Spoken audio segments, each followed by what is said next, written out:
First of all, thanks for being here in my YouTube channel. We will discuss 8th class mathematics important questions for summative to exam. Already మనం 11 parts అయితే చెప్పుకున్నాం. This is the 12th part. ఈ పార్ట్లో మరి కొన్ని important questions మాట్లాడదాం. Already 11 పార్ట్స్లో మనం 34 questions అయితే చెప్పుకోవడం జరిగింది. మరి ఈ పార్ట్లో ఎయిత్ క్లాస్ సంబంధించి సెకండ్ చాప్టర్ అయినటువంటి linear equation in one variable నుండి క్వశ్చన్స్ అయితే చెప్పుకోబోతున్నాము. మరి అవేంటో చూద్దాం. సో క్లాస్లోనికి వెళ్ళే ముందు ఇంతవరకు మన ఛానల్ ఎవరైనా సబ్స్క్రైబ్ చేయకపోతే వెంటనే సబ్స్క్రైబ్ చేసుకొని పక్కనే ఉన్నటువంటి బెల్ ఐకాన్ని యాక్టివేట్ చేయండి. సో క్లాస్లోనికి వెళ్ళి ఆల్రెడీ మనం 34 సమ్స్ చెప్పుకున్నాం. This is the 35th some. ఈ 35th సమ్ ఏమిటి అంటే మీకు పేజీ నెంబర్ 57లో 7th సమ్ అమ్మ. క్వశ్చన్ ఏంటో చూడండి. After 15 years Mary's age will be 4 times of her parents' age. Find the present age. Find the present age అని అన్నాడు.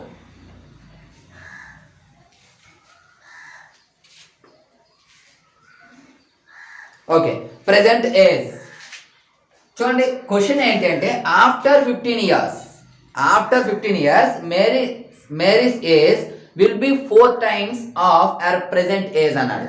అంటే మనకి ప్రెజెంట్ ఏజ్ కావాలి, ఆఫ్టర్ 15 years ఏజ్ కావాలి, అప్పుడు దాని యొక్క రిలేషన్ ఏంటో చూడాలి. ముందుగా మనం ఏం చేయాలి? Let present age of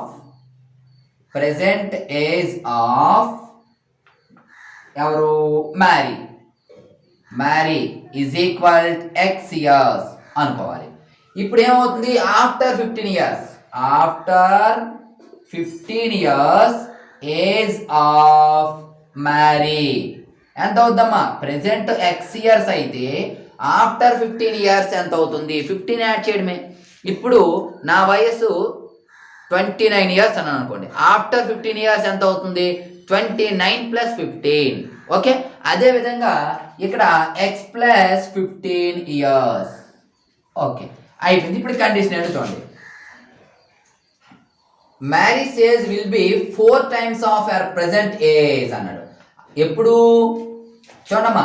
after 15 years అంటే ఆఫ్టర్ 15 years అంటే x + 15 years. Mary's age will be ఎంతంట? 4 times of present age. 4 times of present age. అది క్వశ్చన్, అలా అర్థం చేసుకోవాలి మీరు. మ్యారీస్ ఏజ్ ఈజ్ ఎప్పుడు? After 15 years 4 times of the present age. Present ఏజ్కి 4 times. ఈ విధంగా మనం చేయాలి. దీని నుండి మనకి x వాల్యూ కావాలి కాబట్టి 15 మైనస్ ప్లస్ x అయిపోతే -x. That employees 15 is equal to 4x minus x 3x. That implies x is equal to 15/3 అమ్మ. 3 1s are 3 5s are. So x is equal to 5 years. ఏంటి 5? The present age of marry అని రాయాలి మీరు క్లియర్గా. 5 years. ఇప్పుడు సరిపోయిందా లేదు చూడండి. 4 times ప్రెజెంట్ ఏజ్ ఆమెది. ఇది మీరు చేయనవసరం లేదు, జస్ట్ చెక్ చేసుకోవడానికి చెప్తానమ్మా. ప్రెజెంట్ ఏజ్ 5 years అంటే 15 years తర్వాత ఎంత అవుతుందమ్మా? +15 20 years. ఇప్పుడు ఏమన్నది ఆమె? 15 years తర్వాత ఏజ్ ప్రెజెంట్ ఏజ్కు 4 times అన్నాడు. ప్రెజెంట్ ఏజ్ 5, దీనికి 4 times అయితే 5 4s are 20. సరిపోయిందా లేదా? అలా చెక్ చేసుకోవచ్చు. ఇది మనకి క్వశ్చన్ నెంబర్ 35. ఇది సెకండ్ చాప్టర్ నుండి అమ్మ క్వశ్చన్స్. మీకు క్లియర్గా పేజీ నెంబర్స్ కూడా ఇస్తాను కాబట్టి నో ప్రాబ్లం. తెలుగు మీడియం వాళ్ళు కూడా ఆ పేజీలో క్వశ్చన్ చూసుకోవచ్చు.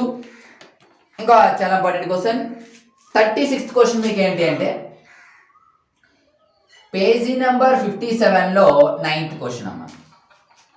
A and B together can finish a piece of work in 12 days. A మరియు B వీళ్ళిద్దరూ కూడా ఒక వర్క్ని 12 daysలో ఫినిష్ చేయగలరంట. If A alone can finish the same work in 20 days. A ఒక్కడైతే 20 daysలో చేయగలరంట. In how many days B alone can finish it? చూసారా? Question జాగ్రత్తగా అర్థం చేసుకోవాలి. A and B together can finish a work in 12 days. A and B అనే ఇద్దరు వ్యక్తులు అయితే 12 daysలో finish చేయగలరు. అలా కాకుండా if A alone can finish the work in 20 days, అయితే ఏమంటాడు, in how many days B can finish this work alone అంటాడు. బి ఒక్కడైతే ఎన్ని రోజుల్లో చేయగలరు. దీని అర్థం ఏంటమ్మా, ఏ బి ఇద్దరు కలిసి ఒక వర్క్ని 12 రోజుల్లో చేయగలరంట. ఏ ఒక్కడే 20 రోజుల్లో చేయగలడు, అయితే బి ఒక్కడే ఎన్ని రోజుల్లో చేయగలడు అని అడిగాడు మనకి. దీనికి షార్ట్ కట్ కూడా ఉంది, షార్ట్ కట్ కూడా చెప్తాను. ఆ షార్ట్ కట్ దేనికి అంటే మీకు ఆన్సర్ చెక్ చేసుకున్నంత వరకేనమ్మా, ఓకేనా. ఇప్పుడు A and B can finish the work is equal 12 days. అయితే ఇప్పుడు 1 day వర్క్ కావాలమ్మా. A and B 1 day work, వెంటనే 1 day వర్క్ కనుక్కోవాలి. 1 day వర్క్ అంటే ఏమవుతుంది, ఇటు వచ్చేస్తే 1/12 అమ్మ. అలాగే ఏ can finish the work is equal 20 days. Same A 1 day work is equal 1/20. ఇప్పుడు చూడండి, ఇది టోటల్ వర్క్ ఇన్ని రోజుల్లో కంప్లీట్ అవుతుంది. ఏ ఒక్కడైతే ఇన్ని రోజులు అవుతుంది, మరి బి ఒక్కడే ఎంత. దేర్ఫోర్ బి 1 day వర్క్, మొత్తం వర్క్లో ఏం లేదమ్మా, బి 1 day వర్క్ కావాలంటే ఏం చేయాలి, మొత్తం వర్క్ ఎంత 1/12లో ఈ వర్క్ ఏ చేసినటువంటి వర్క్ని సబ్ట్రాక్ట్ చేయాలంటే చాలా simple steps. A and B can finish the work 12 days, A and B 1 day work 1/12. A can finish the work in 20 days, A 1 day work 1/20. So B 1 day work తీసుకోవాలి. B 1 day work అంటే total వర్క్లో A work subtract చేసేయండి. ఇద్దరు కలిపి ఇన్ని రోజులు ఒకడంటే వచ్చేస్తుంది కదా. ఇప్పుడు 12కి 20కి ఎల్సిఎం చేయండి అమ్మా.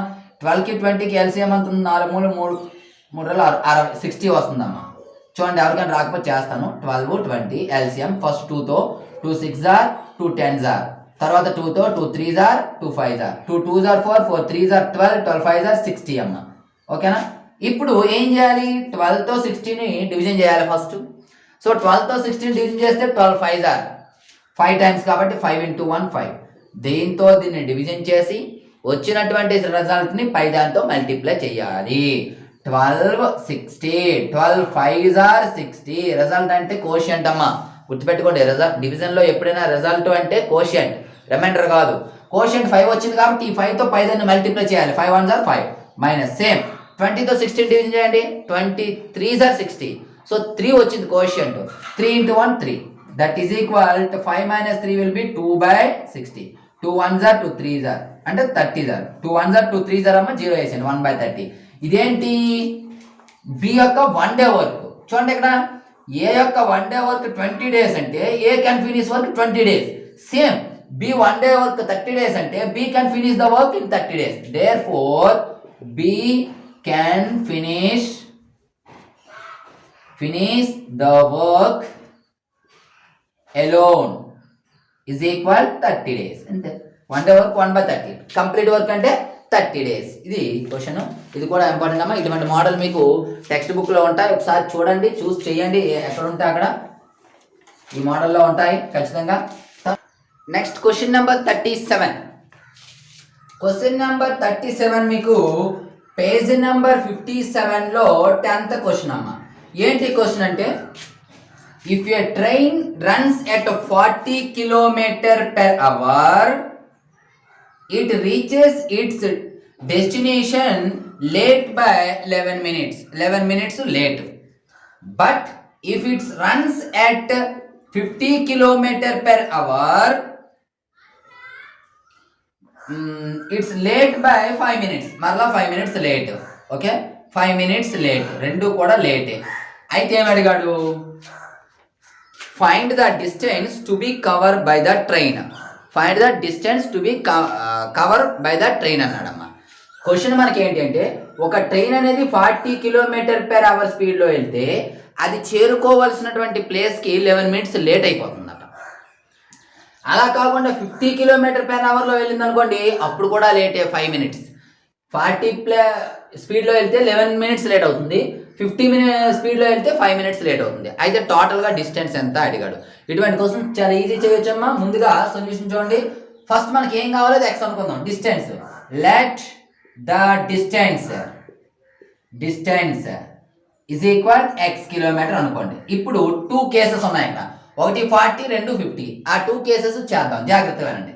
కేస్ 1 మనకి డిస్టెన్స్ ఈజ్ ఈక్వల్ టు లేదా speed is equal to distance by time మనకు తెలుసు. స్పీడ్ అంటాం కదా, కిలోమీటర్ పెర్ అవర్ అంటాం కదా. ఇవ్వండి, కిలోమీటర్ అంటే డిస్టెన్స్, పెర్ అవర్ అంటే టైం. కాబట్టి speed is equal to distance by time, అది మీకు గుర్తుండాలి. ఓకేనా? లేదా D is equal to S into T, ఎలాగైనా గుర్తుండొచ్చు. లేదా టీ కావాలనుకోండి, T is equal to D by S. ఓకేనా? ఇది మనకు గుర్తుండాలి. లేదా ఇంకా మీకు షార్ట్ కట్ ఉంది, చూడండి అమ్మా. డిటిఎస్ ఇదిగోండి, ఇలా రాసుకుంటే డిటిఎస్. ఇప్పుడు ఏది కావాలనుకోండి, డిస్టెన్స్ కావాలనుకోండి, టైం ఇంటూ స్పీడ్. ఇదిగోండి, distance is equal time into speed. లేదా టైం కావాలనుకోండి, డిస్టెన్స్ బై స్పీడ్ చూసుకోండి. లేదా స్పీడ్ కావాలనుకోండి, డిస్టెన్స్ బై టైం. చూసారా? మీకు ఈజీ గుర్తుంటుందమ్మా. ఇది గుర్తుపెట్టుకోండి, ట్రయాంగిల్ గుర్తుండాలి. పైన డిటిఎస్, డిస్టెన్స్ అంటే టైం ఇంటూ స్పీడ్, టైం అంటే డిస్టెన్స్ బై స్పీడ్, స్పీడ్ అంటే డిస్టెన్స్ బై టైం. ఇవ్వండి, బై, ఇదైతే ఇంటూ, పక్కన ఉంటే ఇంటూ అమ్మ, అది గుర్తుపెట్టుకోండి. ఓకే, ఇది ఎలాగా ఉంచుదాం. పోనీ ఇక్కడ చేద్దాం. కేస్ 1 ఏంటి, ఒక్కొక్కటి రాయండి అమ్మా. Distance is equal X kilometre. తర్వాత స్పీడ్ ఈజ్ ఈక్వల్, ఫస్ట్ కేసులో స్పీడ్ ఎంతమ్మా, 40 kilometre per hour. 40 kilometre per hour. Time, ఇప్పుడు చెప్పండి టైం మనకు తెలియదు కాబట్టి ఇది టైం కాదమ్మా, 11 మినిట్స్ లేటు. సో టైం మనం కనుక్కోవాలి. టైం ఈజ్ ఈక్వల్ టు, చూడండి ఇక్కడ టైం అంటే డిస్టెన్స్ బై స్పీడ్. చూసుకోండి, టైం అంటే డిస్టెన్స్ బై స్పీడ్, స్పీడ్ అంటే డిస్టెన్స్ బై టైం. కాబట్టి టైం కాబట్టి డిస్టెన్స్ బై స్పీడ్, డిస్టెన్స్ ఇక్కడ ఎంత ఎక్స్ బై స్పీడ్ 40 అవర్స్. అలా ఉంచండి. నెక్స్ట్ కేస్ 2లో ఏంటో చూడమ్మా. డిస్టెన్స్ మారదు, అదే డిస్టెన్స్ ఎక్స్ కిలోమీటర్. తర్వాత స్పీడ్ మారింది. ఏంటమ్మా speed, 50 kilometre per hour. Next time is equal distance by speed. ఇక్కడ రాసుకోండి, distance by speed that is equal ఇక్కడ distance X by speed 50 hours. ఇది ఓకేనా? ఇప్పుడు ఏం చేయాలి, టైం డిఫరెన్స్ చేయండి. ఇక్కడ టైం వచ్చింది, ఇక్కడ టైం వచ్చింది కదమ్మా. టైం డిఫరెన్స్ అంటే X by 40 minus X by 50 is equal add time difference ఏం చూడమ్మా. ఇక్కడ 11, ఇక్కడ 5. So 11 minus 5 minutes. మైనస్ ఎందుకు చేసామో జాగ్రత్త గుర్తించండి. ఇక్కడ టైం ఏమో మనకి ఎక్స్ బై 40 వచ్చింది, ఇక్కడ టైం ఏమో ఎక్స్ బై 50 వచ్చింది. టైం డిఫరెన్స్ అంటే ఎక్స్ మైనస్ 50 చేసాం.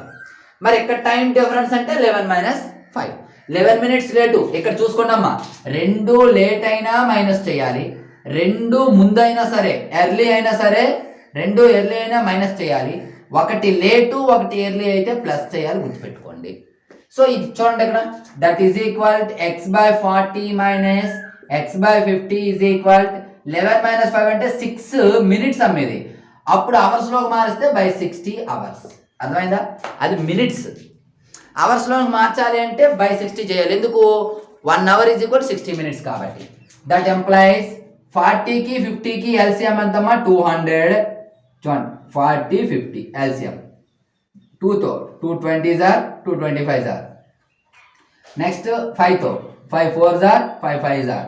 మరి ఏమవుదు, 2 5 జార్ 10 10 4 జార్ 40 45 జార్ 200. ఓకేనా? ఇప్పుడు ఏం చేయాలమ్మా, 40తో 200ని డివిజన్ చేయాలి. 40తో 200ని డివిజన్ చేయండి, 0 పక్కన వదిలేయండి. 4 5 జార్ 20 అంటే 5 0 సార్ 0, 5 4 జార్ 20. సో 5 వచ్చింది. 5 ఇంటూ ఎక్స్ 5x మైనస్ 50తో 200 అంటే 54 జార్ 4 into X 4x is equal 6 1 జార్ 6 10 జార్ 1/10. ఓకేనా? That implies 5x minus 4x is equal to 1/10. 200 division చేస్తుంది కదా, అవతల వైపు వెళ్తే మల్టిప్లై చేస్తుంది 200. That implies 5 minus 5x minus x is equal 0 0 cancel 20 ఏంటమ్మా ఇది కిలోమీటర్స్ డిస్టెన్స్ కదా 20 కిలోమీటర్స్ మన డిస్టెన్స్ ఎంత వచ్చింది 20 కిలోమీటర్స్ అయితే రావడం జరిగింది. Next question number 38 question number 38 ఏంటో చూద్దాం.